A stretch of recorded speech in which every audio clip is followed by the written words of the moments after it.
Hello everyone and welcome back to the chassis variant series of myself, Critical Rockets. We are with the Arctic Cheetahs rounding out the current builds that are available. This is the Echo, most recently added Arctic Cheetah.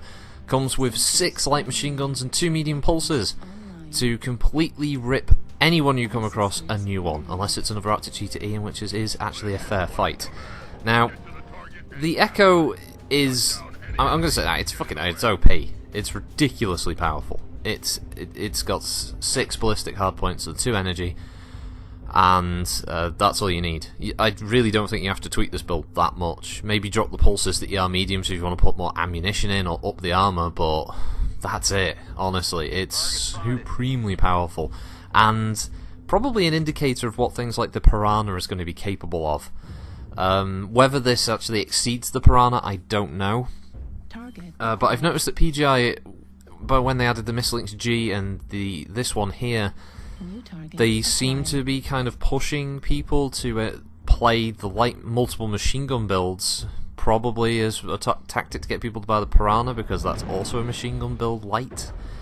I don't know. It's strange.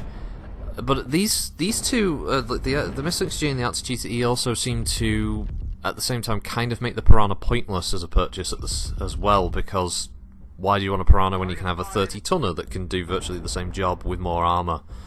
And this one does not disappoint in any way. The E is a definite purchase if you haven't already picked it up, or if you're thinking of picking up Arctic Cheetahs, I would recommend this over the C. Heat management is incredibly easy. You don't have to worry too much about overheating because machine guns generate no heat. The pulses are a good backup, a nice way of being able to exploit armor weaknesses to open it up and then use your machine guns just to shred internals and destroy any equipment located in that hardpoint. And yeah, it comes with more than enough ammunition to allow you to fire for majority, if not the entire match, but 8,500 rounds. And as I said, with skills as well, you'll be able to bump that up a significant amount. Light machine guns don't do as much as heavies or standard machine guns, but the rate of fire and the fact that you've got 6 of them make this incredibly deadly.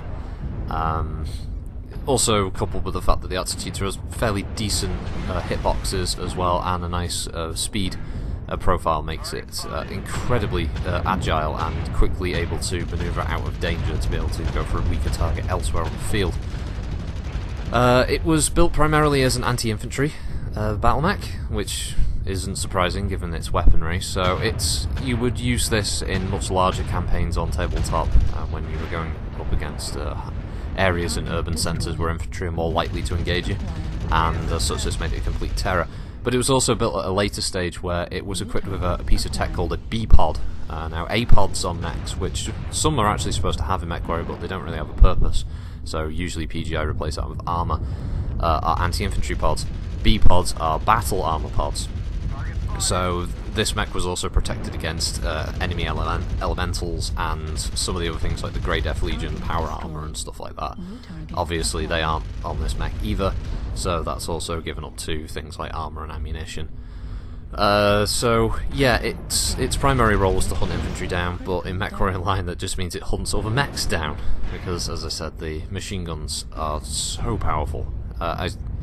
It's weird because I remember previous games in the MechWarrior series didn't really have machine guns being as powerful as they are in this, but for some reason the machine guns are supreme in here, and yeah, it's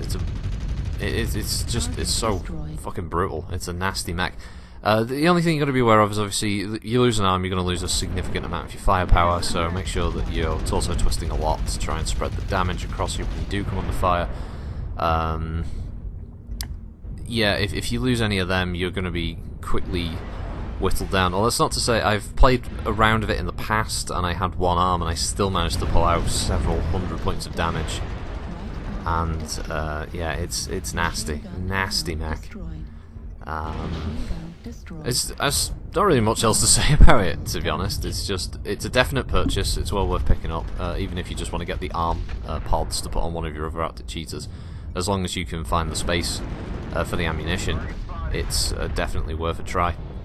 And as I said, I don't know whether this kind of removes the whole purpose of having the Piranha in the game when you've got this, which is already more than powerful enough to do the job for you. And yeah, I guess it's just to fill that 20-ton slot, isn't it? Which they could have done with the fire moth, couldn't they? So, yeah, there's not much to say. Again, just kind of rambling at this point. I haven't really got anything else to say about particular parts of the game more recently. Like in the last video, I was talking about how the clans are very functional, and the reason why you find that there's a lot of similarities between them is mainly because, for instance, we need an urban combat vehicle, we need an anti-infantry vehicle. That's what they did with their omnipods. They just built them like that, and sort of got on with it. So that's, I think, for me personally, that's why there's not so much character between clan mechs and sphere mechs, because sphere mechs just felt like they were built specific. Each variant was built for a specific kind of task, or a task that evolved based on certain battlefield needs or limitations of the houses. And because the clans have everything in relative abundance, they didn't have to worry too much about their particular builds and what they would decide to use. They would, as I said, so it wouldn't be surprising that if you looked at the other configurations, you find that there's a very small box on Sarna that'll say it was made for this, it was made for that, this variant does this job. So yeah, there's not as much character for me in clan mechs as the Insphere variants. They look nice. Some of them have some very nice designs, but yeah, there's not much of a story behind them. But yeah, the Arctic Cheetah E rounds out the series. After this, we'll be going over to, let's see, probably the Adder or the Cougar, maybe. Not quite made my mind up yet which one I'm going to do for the next part of the chassis series. Oh Christ, yeah, no, those large lasers, they will finish you off quickly. So yeah, I'll be going over to those next. Adders I do quite enjoy, but Cougar and Adder, like, Cougar is built from the Adder, I don't know which one. Probably Adders and then Cougars, just to go a bit chronological there. And obviously there'll be another weird gap between it again, because next month we'll have the Hellspawn, so there'll be another inner sphere mech that gets made for the chassis series, and we'll be back to the clans. So yeah, hope you enjoyed this. Have a good week, everyone. I'll leave you at the end of the round, and we'll see you next time. Bye.